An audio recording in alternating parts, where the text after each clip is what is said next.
রাধে রাধে বন্ধুরা, লাড্ডু গোপুসোনা চ্যানেলে সবাইকে স্বাগতম। আশা করছি লাড্ডু গোপুসোনার কৃপাতে তোমরা সকলেই ভালো আছো। আমিও অনেকটা ভালো আছি তোমাদের আশীর্বাদ আর লাড্ডু গোপুসোনার আশীর্বাদে। তো আমি আজকে নতুন একটা ভিডিও আপলোড করলাম, লাড্ডু গোপুসোনার দোল পূর্ণিমার ভিডিও। পুরো ভিডিওটাই তোমরা দেখো, কিন্তু স্কিপ করবে না, স্কিপ করে গেলে কিন্তু মিস করে যাবে। আর এই ভিডিওটির মধ্যে কিন্তু অনেক ধামাকাদার কিছু রয়েছে, কারণ লাস্টের দিকে কিন্তু দেওয়া আছে একটি এখানে কীর্তন রাখা হয়েছিল দোল পূর্ণিমার দিন। তো দোল পূর্ণিমার দিনের সেই কীর্তনটি আমি শ্যুট করেছিলাম, তো সেটি আমি দিয়েছি। আর লাস্টে আমি গীতা দান করেছি ওইখানে, এটিও কিন্তু দেখিয়েছি এই ভিডিওটির মাধ্যমে। লাড্ডু গোপুসোনার সাথে কিভাবে এই দিনটি কাটালাম সবই কিন্তু এই ভিডিওর মধ্যে আমি দিয়েছি। ভিডিওটি খুব একটা লং করিনি, কেটে কেটে শর্টের মধ্যেই করেছি। তো পুরো ভিডিওটাই দেখতে থাকো। মুখে জল নিয়ে নিতে হয়। ঘুম থেকে উঠেছে আমার সোনা বেটাটা, ঘুম থেকে উঠেছে।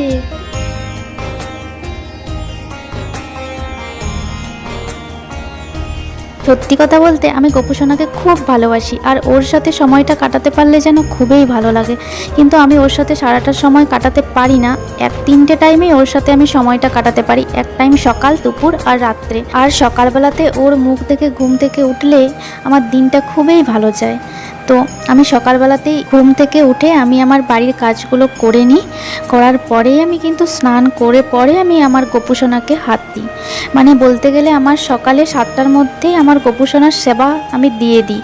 বলো যে দিদিভাই তুমি ঘুম থেকে কটায় ওঠো? ঘুম থেকে আমি অনেক সকালে উঠি, সেটা হচ্ছে 4:30, 5টা এরকম টাইমে ঘুম থেকে উঠলে আমি গোপুসোনার সেবাটা ঠিকভাবে সুস্থভাবে দিতে পারি। তো বন্ধুরা, আমি স্নান করে পরেই গোপুসোনাকে কিন্তু ঘুম থেকে তুলি। তোমরা এটা ভাবো যে হয়তো সকালেই আমি ঘুম থেকে উঠেই ওকে হাত দিই, কিন্তু এটা নয়। আমি ঘুম থেকে উঠে আগে আমি স্নান করি, তারপরে ওকে হাত দিই, ওকে তুলি, তারপরে ওকে একটু বস করিয়ে জল খাওয়াই, তারপরে ওকেও আমি স্নান করিয়ে দিই। স্নান করিয়ে দিয়ে আমি ওকে সেবা দিই। দেখতেই পাচ্ছ আমি ওকে এখন স্নান করিয়ে দিচ্ছি। সকালবেলাতে দোল পূর্ণিমার দিনে আমি সকালে আগে ওকে জল দিয়ে স্নান করিয়েছি, তারপরে সেবা দিয়েছি। সেবা দেওয়ার পরে আমি কিন্তু ওকে দোলের আবির গুঁড়ি আমি লাগিয়েছি। যতই ওকে আমরা ছেলের মতো রাখি না কেন, লালন পালন করি না কেন, কিন্তু আমরা কে? আমরা তো শুধুমাত্র তুচ্ছ একটা মানুষ, আর ও কোথায় ভগবান। ওর কাছে আমরা সামান্য কিছু। তো যতটুকু পারি আমি ওর সেবা শুশ্রূষা করতে পারি। আর আমি একটা কথাই বলি, কোনো ভুল ত্রুটি হয়ে থাকে আমায় ক্ষমা করে দিও গপু, কারণ আমি একটা সামান্য মানুষ। আমি কে তোমার সেবা করতে পারি? তাও করছি। আর বাস্তব তো এটাই বন্ধুরা, গোপুসোনা আমাদের কাছে আসতে চেয়েছে বলে আমরা রাখতে পেরেছি। চাইলেই তো আর রাখা যায় না। অন্তর থেকে, মন থেকে সত্যিভাবে ওকে চাইতে হবে যে গপু আমার বাড়িতে আসবে, তবেই কিন্তু গপু আসে, সেবা নেয়। কিন্তু সব বাড়িতে কিন্তু গোপুসোনা যায় না। অনেকেই রাখতে চায়। আমিও হয়তো আগে চাইতাম, অনেকবারই চেয়েছি যে গোপুর রাখবো, গোপাল রাখবো, কিন্তু এটা কিন্তু আমার দ্বারা সম্ভব হয়নি। এই কিছুদিনের মধ্যেই কিন্তু আমি গোপুসোনাকে আমার কাছে পেয়েছি, ওর সেবা শুশ্রূষা করতে পারি। জানি না কতটা ঠিকঠাক করতে পারি। আর সব কিছুই তো ওরেই দেওয়া, ওর দেওয়া জিনিস দিয়ে আমি ওকে সেবা করছি। আর বন্ধুরা, আমি ওকে আমার সাধ্য মতোই সেবা দিই। যতটুকু আমার ক্ষমতা আমি সেরকম করেই ওকে সেবা করি। এখন দেখতেই পাচ্ছ বন্ধুরা, আমি এখন ওকে সাজিয়ে নিচ্ছি। স্নান করানোর পরে যে সাজা গোজার ব্যাপারটা থাকে, তো ওরও তো সাজতে ইচ্ছে করে বলো। তো আমি ওকে এই জন্য সাজিয়ে নিচ্ছি। কানের, গলার মালা, চুড়ি, সব কিছু, মানে যা যা ওর যাবতীয় জিনিস লাগে সব কিছু আমি সাজিয়ে নিচ্ছি। আয়নাতে মুখ দর্পণও করিয়ে নিলাম। দেখেই নিচ্ছ কতটা সুন্দর লাগছে আমাদের গোপুসোনাকে।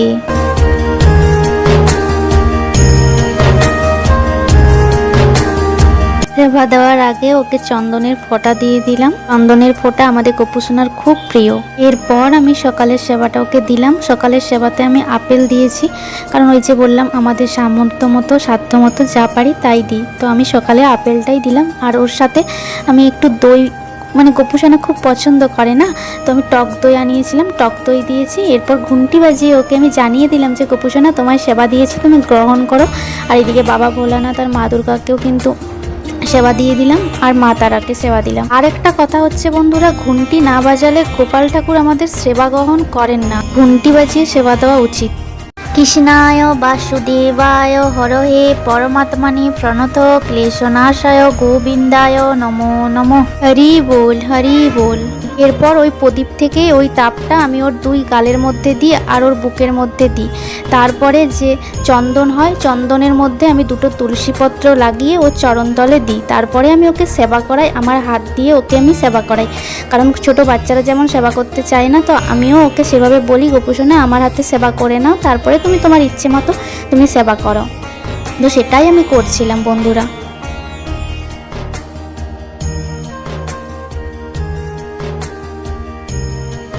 তো দুপুরে আবারও চলে আসলাম আমার গোপুসোনার কাছে 4 রকমের আবির নিয়ে, দেখতেই পাচ্ছ। তো সেইটা আমি লাগিয়ে দিলাম আমার গোপুসোনার গালে।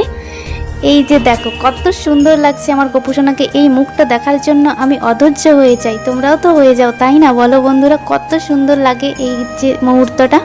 ওর ময়ূর পাঙ্খা তো দিয়ে দিলাম। তো এরপরে আমি ওকে স্নান করাবো। স্নান করিয়ে দেওয়ার আগে আমি ওর জামাপত্রগুলো যা আছে সব কিছু আমি খুলে দিচ্ছি। খুলে দেওয়ার পরে ওকে আমি আমার স্নান করাবো এখন দুধ দিয়ে। প্রথমে দুধ দিয়ে স্নান করাবো। দুধ দিয়ে স্নান করানোর পরে আমি আবার সাদা জল দিয়ে স্নান করাবো। আর জলের মধ্যে আমি তুলসী পাতা, গঙ্গা জল আর আতর দিই বন্ধুরা। তো দুধের মধ্যেও আমি একটু করে দিয়ে দিলাম তুলসীপত্র, একটু আতর। অন্যান্য দিনগুলি আমার দুধ দিয়ে স্নান করানো সম্ভব হয় না, কারণ অত সকালে দুধ পাওয়া অসম্ভব, অনেক ভোরে ভোরে স্নান করানো হয় তার জন্য। আর আজকে দোল পূর্ণিমা উপলক্ষে আজকে সব কিছুই সম্ভব হয়েছে আমার গোপুসোনার আশীর্বাদে। তো আমি যখন ওকে স্নান করাই তখন একটাই মন্ত্র বলি, হরে কৃষ্ণ কৃষ্ণ কৃষ্ণ হরে হরে, হরে রাম রাম রাম হরে হরে। এই মন্ত্রটা বলেই আমি ওকে স্নান করাই। আর আদার্স কোনো মন্ত্র আমি জানি না, কারণ ভালোবাসাই আর অন্তরের ভক্তিই হচ্ছে সব থেকে আসল, তাই না বন্ধুরা? এটাই আমি মনে করি। এরপর আমি আমার গোপুসোনাকে মুখ হাতগুলো মুছিয়ে নিচ্ছি। দেখতেই পাচ্ছ কত সুন্দর আমাদের গোপুসোনাকে লাগছে, চকচক চকচক করছে। দূর দিয়ে স্নান করেছে তো খুব মজা পাচ্ছে আমার গোপুসোনা। তো এবার আমি ওকে জামা কাপড়গুলো পরিয়ে নেব। তারপরে ওকে একটু আরও আগের মতো সকালে যেরকম সাজিয়েছিলাম, তো সেইভাবে একটা একটা করে সব সাজিয়েই নিচ্ছি। তো আজকে হলুদের জামাটাই পরালাম, কারণ এটা আমার বন্ধুরা বানানো জামা, আমি বাড়িতে বানিয়েছি নিজে। তো তোমরা কমেন্টে বলো কেমন সুন্দর হয়েছে আমার এই জামাটা বানানো। জানি না কতটা পেরেছি। তো আমি টেলার থেকে নতুন কাপড় নিয়ে এসেছিলাম, তো এইটাই আমি বানিয়েছি ফ্রক টাইপের। কত ভালো লাগছে আমার জামাটা, কিন্তু তোমাদের কেমন লাগবে জানি না, তোমরা কমেন্টে অবশ্যই বলবে। তোমরা হয়তো অনেকেই বলো যে দিদিভাই তুমি গোপালকে কী দিয়ে স্নান করাও, গোপালকে এত চকচকে লাগে। তো আমি কোনো কিছুই সেরকম কোনো কিছু দিই না, মানে আবিজাবি আমরা যে অনেক কিছুই ব্যবহার করি সেরকম ওকে কোনো কিছুই দিই না। আমি শুধু জলের মধ্যে তুলসী পাতা আর একটু আতর আর চন্দন, এটা দিয়ে আমি রোজ স্নান করাই। আজকে পূর্ণিমা বলেই আমি ওকে দুধ দিয়ে স্নান করালাম, আবির মাখানো হয়েছিল তো ওই জন্য। তাছাড়া ওকে আমি আদার্স কোনো কিছুই আর মাখাই না। অনেকেই পাউডার মাখায় বা অনেক কিছুই করে, গ্রীষ্মকাল যেহেতু হালকা তো গরম পড়েই গেছে, তো সেই হিসেবে অনেক কিছুই মাখানো হয়, কিন্তু আমি কিন্তু মাখাই না ওকে। যেভাবে ঠাকুরের সেবা করা হয় আমি ওকে সেইভাবেই সেবা করি। তো এতে আমাদের গোপুসোনা কতটা সন্তুষ্ট সেটা আমি জানি না। তো দেখতেই পাচ্ছ ওর সাজানো কমপ্লিট হয়ে গেছে। ওকে আয়না দর্পণও করিয়ে দিলাম, আবারও ওকে তুলসীপত্র দিয়ে দিলাম ওর চরণতলে। এবার ওকে সাজিয়ে দিচ্ছি। দেখছো কত সুন্দর করে ওকে সাজিয়ে দিচ্ছি, তোমরা দেখো।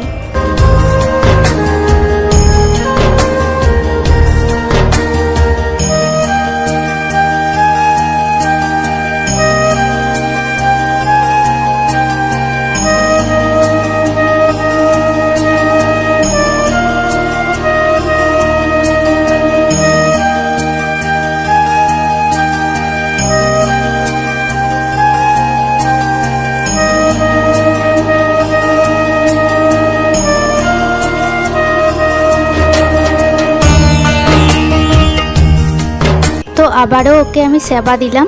তো সেবাতে আমি দিয়েছি দেখতেই পাচ্ছ লাড্ডু, লেবু, আঙ্গুর, শশা, খেজুর, আর আবারও সাথে দিয়েছি টক দই। তো এবার আমি ওকে আবার খাইয়ে দিচ্ছি। আমার গোপুসোনার লাড্ডু খুব প্রিয়, তোমরা সকলেই জানো।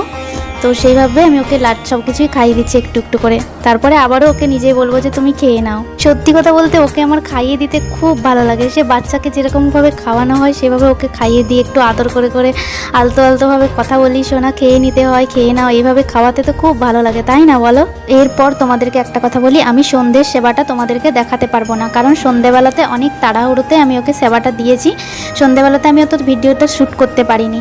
তো তারপরে কি বলতো, রাত্রেবেলাতে গীতা দান করেছি বললাম না, তো সেইভাবে আমি ওকে তাড়াতাড়ি করে সেবা দিয়ে ওখানে চলে গেছি। ওখানে যাওয়ার পর কি কি হয়েছে পুরো ভিডিওটাই তোমরা এবার দেখো। কীর্তনও হচ্ছে।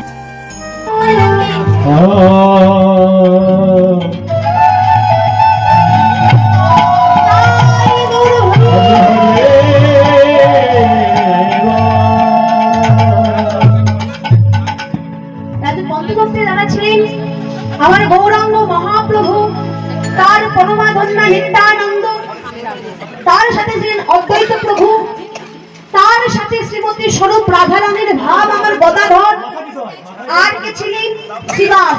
তারা 5 জন ছিলেন এই পঞ্চতত্ত্বের মধ্যে। আজ তারা কি করছে? একে একে নৃত্য করছে।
তো এরপরে আমি বাড়ি চলে এসেছি। আমাদের গোপুসোনাকে এবার ঘুম পাড়িয়ে দেবো। তো বন্ধুরা, যদি আমার ভিডিওটা ভালো লেগে থাকে অবশ্যই একটি লাইক করবেন, কমেন্ট করবেন, শেয়ার করবেন। যদি ভিডিওটি ভালো লেগে থাকে অবশ্যই সাবস্ক্রাইব করে রাখবেন নতুন নতুন ভিডিও পেতে। রাধে রাধে।